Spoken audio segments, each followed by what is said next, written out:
যে ওই দিনকে হচ্ছে ওর ফুফাতো ভাইয়ের মেয়ের বার্থডে। হ্যাঁ, ওর ফুফাতো ভাইয়ের মেয়ের বার্থডে।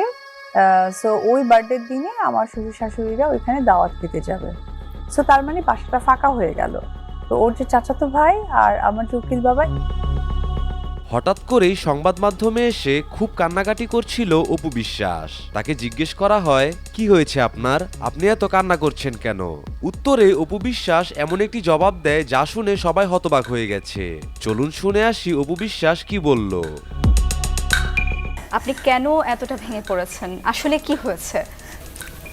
একটা মানুষের ধৈর্য স্ট্রাগল কত দূর হতে পারে।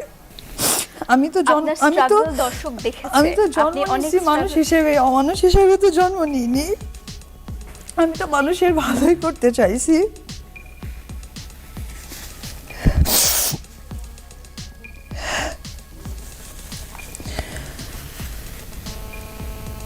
আপনি শক্ত হন, কারণ আপনাকে আরো অনেক কিছু বলতে হবে।